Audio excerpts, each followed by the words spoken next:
최근 SNS상에서는 코로나19 중 개학한 한국과 일본의 급식을 비교한 사진이 올라와 화제가 되고 있습니다.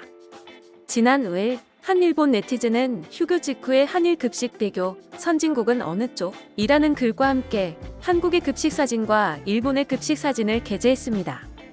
이 네티즌이 올린 사진을 보면 잡곡밥, 달걀말이, 무김치, 갈치조림, 부대찌개에 간식으로 전통식 회와 딸기 찹쌀떡까지 포함된 한국의 급식과 우유와 빵뿐인 일본의 급식이 비교돼 있습니다.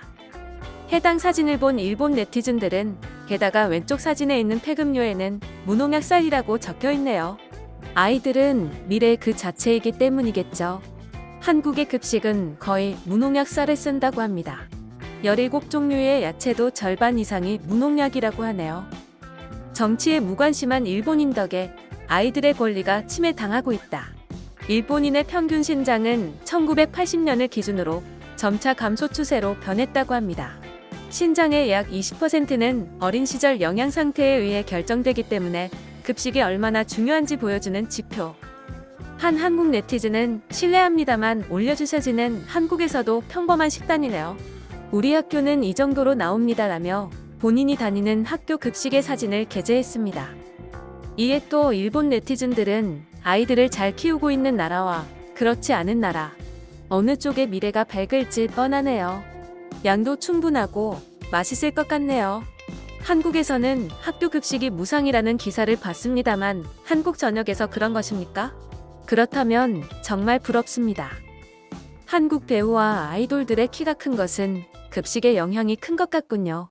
어느 시대에도 어느 나라에서도 자라나는 어린이에게는 배불리 먹이고 싶다.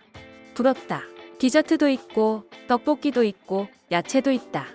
무상이라니 굉장하구나. 좋겠다. 일본 급식의 가난함에 충격받았다. 반찬이 10가지나 되고 양도 많네요. 맛있을 것 같네요. 기념도 굿. 학부모의 시식회가 있다면 꼭 참가하고 싶을 정도네요. 일본의 아이들에게도 저렇게 먹이고 싶다. 내 손자는 하교 후에는 배가 고파 저녁밥을 정말 많이 먹는다. 그 이유가 밝혀진 것 같다. 진짜 맛있겠다. 내 돈 내고 먹고 싶을 정도다. 지금 일본의 급식은 어머니들이 보면 눈물 흘리지 않을까 등 부러움의 찬반응을 보이고 있습니다. 그러나 과식입니다. 비만이 됩니다라며 한국의 급식을 비난한 네티즌도 있어 해당 네티즌의 댓글에는 무슨 소리야? 우익 아줌마. 먹고 싶은데 먹을 수 없는 것과 살찔까봐 안 먹는 건 다른 것이에요. 라며 황당하다는 반응을 보인 네티즌도 많았습니다.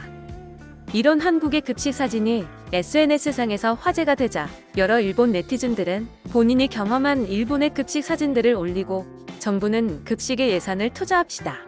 정부가 예산을 투자하지 않으면 이렇게 됩니다라며 정부에 항의하는 모습들을 보이고 있습니다. 한국 학교의 급식 사진에 일본 네티즌들이 많은 관심을 가지자 한국의 네티즌들은 한국은 유아를 위한 교육시설에서도 도시별로 무상급식이 제공되고 있습니다. 유아부터 한국 나이로 7세까지 취학 전 아동을 위한 급식 사진입니다라며 본인의 학교 급식뿐만 아니라 유치원에서 지급하는 급식의 사진들도 게재했습니다. 해당 게시물을 본 일본 네티즌은 사진에 나온 숟가락은 염도 측정기 같다. 아이들의 식단에는 염분이 많이 들어가면 안 되니까. 한국의 급식은 양도 많고 맛있어 보이네요. 한국의 급식이 궁금했는데 정보 감사합니다. 음식의 색깔이 깨끗하고 매우 맛있을 것 같네요. 식품 알러지에 대해서도 확실히 검사되고 있을까요? 일본은 아이를 소중히 취급하지 않는 나라입니다. 한국과는 큰 차이가 있습니다. 다시 태어난다면 한국에서 태어나고 싶습니다 등 다양한 반응을 보였습니다.